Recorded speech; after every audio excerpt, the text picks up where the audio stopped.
Tur. Yeah, I loved when George W. would talk about tur. That was my favorite. Tur. Tur. We got a fat War on tur. Ter. The war on tur. Guy was from Kennebunkport, Maine, educated at Harvard in Boston, and then suddenly he's the most southern guy in politics. He's out there on TV. playing his banjo or something, like he's a love good old Bush. boy. I'm a huge fan of W. I find it to be ridiculous. I find. I'll say this about. This anymore. I met him. I had a private audience with him last year. I went to see him at his presidential library. As you do. Yeah, I did. We chatted for like an hour and a half because I was there with a friend of mine who's an MP from England. What kind of vibe did you get from him? I was just totally intoxicated by him. I literally came out with a semi, like, he's the sexiest man alive. Like, I can't really, like, he's quite small in real life, but like I can't really explain. Like, he's just got this incredible magnetism. Like, when he smiles, you just know the world's going to be all right. Like, you know, he just Clinton.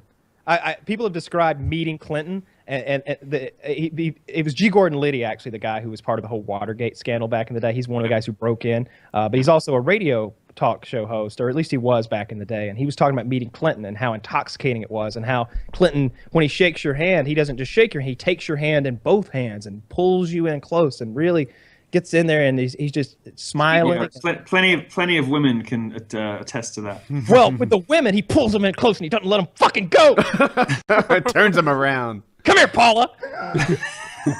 Big nose, bitch. Don't tell anybody about this. Where's my cigar? I couldn't help but find him quite cool. Hold the camera. Yeah. He was quite cool, wasn't he, Clinton?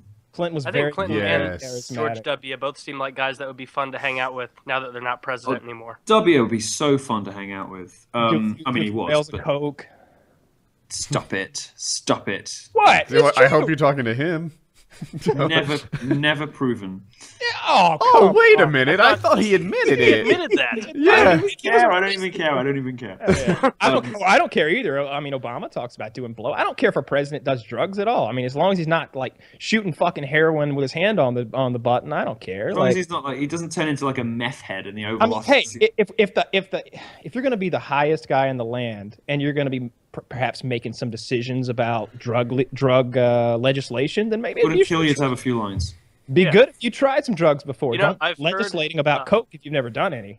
I've heard about World War II, like an actual Although, the documentary same thing argument doesn't talking hold about for it murder and rape. being like, oh, You you can know, part of legislate the against reason that. they won World War II over there with Churchill is because he was so blackout so often, making decisions like, just fucking do it, and like it caught people off guard. Like the Germans weren't expecting a drunk, fat smoker. Oh, what is that do things quote that from ballsy. Churchill where the woman called him like a drunk bastard or something, and he said, Oh, "Yes." it's like, you know, I may be ugly, but you are drunk, and in the morning I'll be sober. Yep. Yeah. Yep. Yeah. Something like that. Yeah. Love that line. I love Yeah, that. that's great. That's great. Churchill. I'm a big fan of Churchill. I find him to be a very interesting figure. Him and in my eyes, I'm certainly not a historian, but he seems to be cut from the same cloth as a guy like Teddy Roosevelt. Just kind of a take no shit, real man's man, cigar chomping, bourbon drinking, Bear flawed counted. individual, but someone who was incredibly charismatic, an amazing leader, and accomplished so many great things. They seem cut from a similar cloth. I admire both of those guys. I always like that story about Calvin Coolidge because he was always said to be very laconic, and it was very difficult to get him to talk to anyone about anything.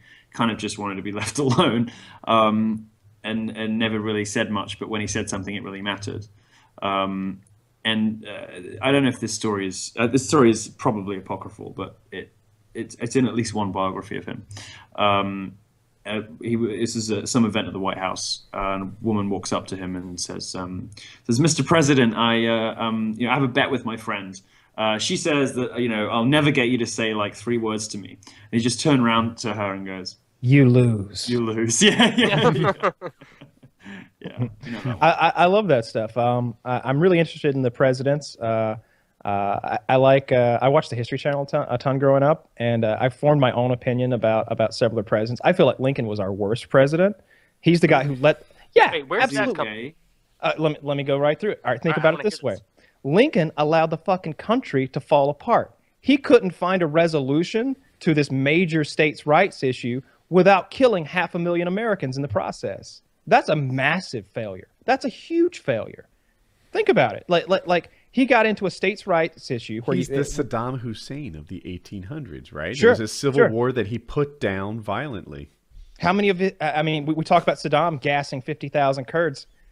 When it's all said and done, Lincoln. 550-something thousand Americans died in that war. You know, it was a horrible thing.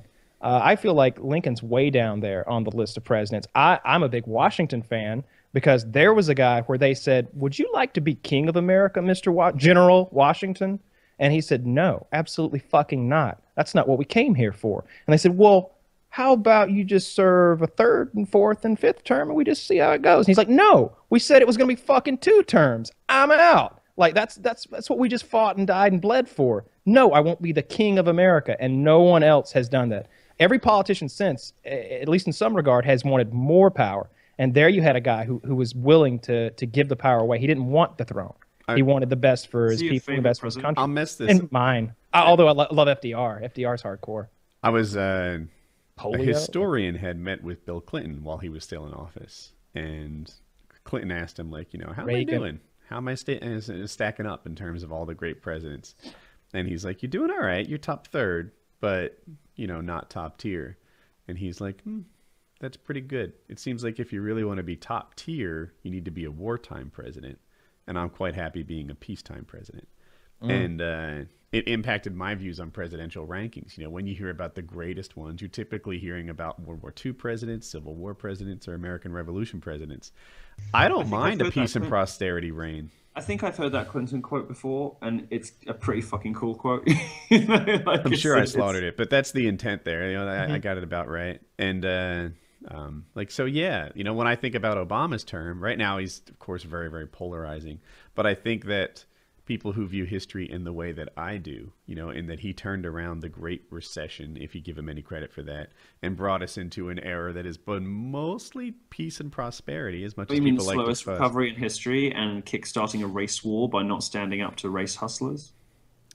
I don't think he was talking about that. I don't think he actually kickstarted a race war. That is Obama's real legacy, man. Like the first black president comes in and he leaves America a race-torn country. It depends how you certainly if you look at stock market prices, it wasn't the slowest recovery in history. You have to look at hiring, and even now that our jobless rates are at historic lows, they want to ditch the measure that we've been using for 150 years and be like, no, let's not talk about unemployment rate. Let's use this other fucking metric that no one's ever used before, the labor participation rate.